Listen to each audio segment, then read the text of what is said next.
Hello there friends, it's Ashley here from the Loopy Lamb and theloopylamb.com, and thanks so much for stopping by the channel. In today's tutorial, I'm going to be showing you how to make my Elgin Cup Cozy. It is a beginner-friendly pattern that's really quick to work up, and you can make it in any weight yarn that you'd like, because I'm going to be giving you the stitch multiple that you'll need in order to adjust this to make it in any size that you'd like or using any yarn that you'd like.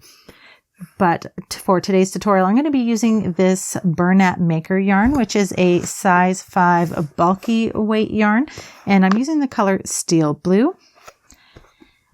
And I also have another version of it here using a different yarn. This is a beautiful cotton yarn called Juniper Moon Farm Bun, and the color is color 144, it looks like. Doesn't have a name here, but this is also a bulky weight 5 yarn, and it's got a bit of a texture here to the strand, so it does change the look a little bit, but it's really pretty, especially when it stretches to fit the cup, and it really gives it a little bit more stitch definition, so I really like that as well.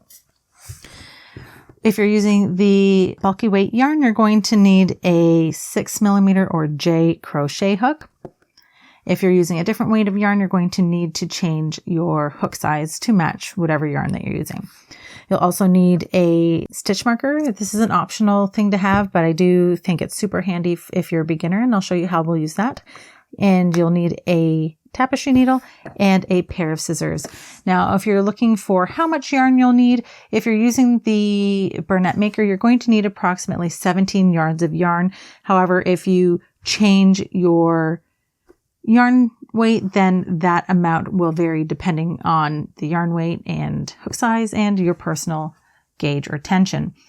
The gauge for this pattern is 5 stitches across by 4 rows equals 2 inches square, and the finished size of this cup cozy when made with this yarn and to gauge, it is 3 inches tall by 4 inches wide. And again, I'm going to give you the instructions to resize that, both height and around. So let's grab our materials and let's start making our Elgin Cup Cozy.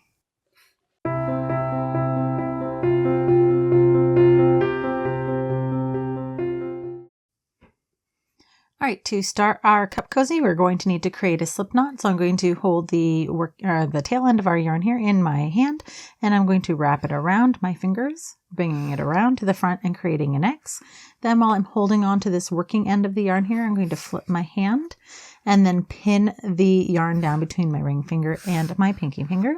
And then I'm going to insert my hook under the first strand, over the second, and then pull that yarn out and under the first strand, and then I'm just going to remove my fingers while I'm holding on to the tails and pulling up on the hook to tighten my slip knot. Now if you grab the working end of your yarn, you'll slip that slip knot right up to your hook and you're ready to start crocheting. Now if you need to see another way to do the slip knot, or you need to do it slower, you can see a tutorial on 3 different ways to do a slip knot here on the channel. And if I'm going too fast at any point during this tutorial, there is the little gear button on the player here where you can adjust the speed of the video. Now to start our cup cozy, we're going to create a chain of 22. Now, if you want to make this smaller or larger, then you're just going to need to do a multiple of 2 with your foundation chain. So we're going to do the pattern as written, and we're going to start with a chain of 22. So we're going to yarn over and pull through the first loop. That's 1. Yarn over and pull through the next loop. That's 2. We're going to continue to do this yarn over and pull through until we have 22 chains. So now I have my 22 chains. Before you move on, if you'd like to have a reminder on how to count your chains, find your slip knot that you started with and count the V's starting from the slip knot over to your hook. The yarn on your hook never counts as a chain. So if you've got 22 V's from your slip knot to your hook here, then you've got the right number of chains. So now we're going to join our chains to form a ring, and we want to make sure that we don't twist our chain. So what I like to do is take my chain, have it so it's facing me like this, the V's are facing me, and put my finger in the middle and then fold the 2 ends together. All right, now we're going to insert our hook into that very first chain And then we're going to do a slip knot. So let me turn this so you can see that a little easier. So now we've got our hook into that first chain. We're going to yarn over and pull up a loop. And then we're going to pull that loop through the loop that was already on our hook. And that is our slip stitch join. Now, if you're not familiar with how to work in the joined rounds, or if you struggle to find your first and last chain when you're working with slip stitch joins, I recommend grabbing a stitch marker and placing a stitch marker in your very last chain. And that will help you find your last chain and help minimize the chances that you either lose or pick up any extra stitches. So now we're going to start with round 1. We're going to yarn over and chain up 1. And then we're going to work a single crochet into that very first chain. I'm going to insert my hook into that first chain, yarn over and pull up a loop. You should have 2 loops on your hook. Then I'm going to yarn over and pull through both loops. That's my single crochet completed. Now we're going to work a double crochet into this next stitch. So we're going to yarn over, insert our hook into that second stitch, yarn over and pull up a loop. 3 loops should be on your hook. Yarn over and pull through the first 2 loops. Yarn over and pull through the next 2 loops. And that's your double crochet completed. So what we've done now is what's called a pattern repeat. And the pattern repeat for this round is a single crochet in the first stitch, double crochet into the next, and we're to repeat that pattern all the way around our round. So we're going to start again. We're going to single crochet into that very next chain.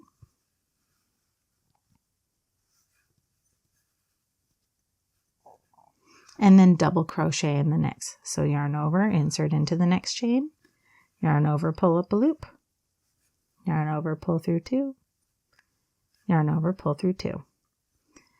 And that's our next pattern repeat completed. We'll do that again. Single crochet into the next stitch, double crochet into the next,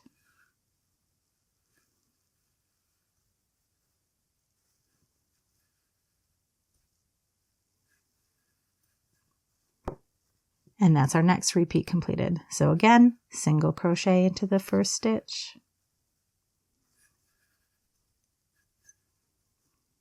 double crochet into the next.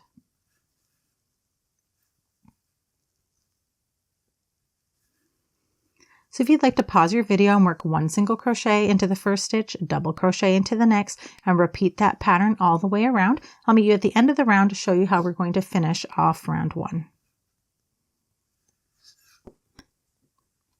So I'm at the end of round 1 and I finished with a double crochet. You should always be finishing the end of your rounds with a double crochet. So now we're going to join our last stitch to our first stitch with a slip stitch. Now I've moved my stitch marker out of the way, but I wanted to show you here that this strand right here is our slip stitch join and this little V is our chain 1. So we want to make sure that we're getting into the top of the single crochet when we do our join. So we're going to insert our hook into the top of that single crochet, yarn over and pull up a loop, then pull that loop through the loop that was already on our hook. And that's how you do your slip stitch join. So now we're ready to start round 2. So we're going to yarn over and chain up 1. And again, if you get confused or you just want to have that safety net in place to make sure you don't pick up or drop any stitches, place that stitch marker into the last stitch there before you move on. So rounds 2 through 8 are done the same way as round 1. We're going to work a single crochet into that first stitch, and then a double crochet into the next stitch. Then a single crochet into the next stitch, and a double crochet into the next. So we're just going to work that pattern repeat around the round, 1 single crochet into the first stitch, and a double crochet into the next. At the end of the round, we'll join our last stitch to our first stitch like we did just a moment ago with a slip stitch. So I'll meet you back here in just a moment at the end of round 2 to show you one more time how to do that slip stitch join. But if you're already comfortable and you're ready to get going, you can do rounds 2 through 8, doing the same repeat we're doing now. And then I'll show you how to finish off. Okay, so we're going to do rounds 2 through 8, all the same. So let me get back here in just a moment. So as promised, I'm back here at the end of round 2 to show you one more time how to do that slip stitch join. So I had that stitch marker in the last stitch, so I'm moving that out of the way. And then I'm going to join into that first stitch here. So I'm going to insert my hook into that first stitch, yarn over, pull up a loop, then pull that loop through the loop that was already on my hook. And that's my slip stitch join. And then we'll chain up 1, and then we'll start our next round. Again, single crochet into the first stitch, double crochet into the next. So I'm going to do rounds 3 through 8 now, and I'll meet you back here in just a moment to show you how we're going to finish off our cup cozy. So I just finished round 8 and my slip stitch join. If you want to make your cup cozy taller, you can continue to repeat round 2 until the cup cozy is as tall as you would like it to be. I'm happy with how tall mine is, so I'm going to cut a yarn tail about 4 to 6 inches here. And then I'm going to pull that yarn tail all the way through that last stitch. And then I'm going to pull it tight. If you pull your yarn towards your last stitch and pull that tight, the slip stitch will kind of hide itself inside that last stitch. And then you just grab your tapestry needle,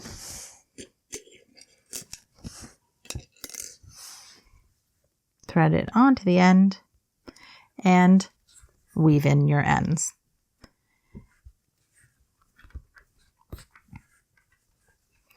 And that's it. That's how you make the Elgin Cup Cozy. I hope that you found this helpful. If you did, please hit that like button and please consider subscribing to this channel. If you have any questions, I'd love to help you in any way that I can. Please leave those in the comment section below and I'll get back to you as soon as I can.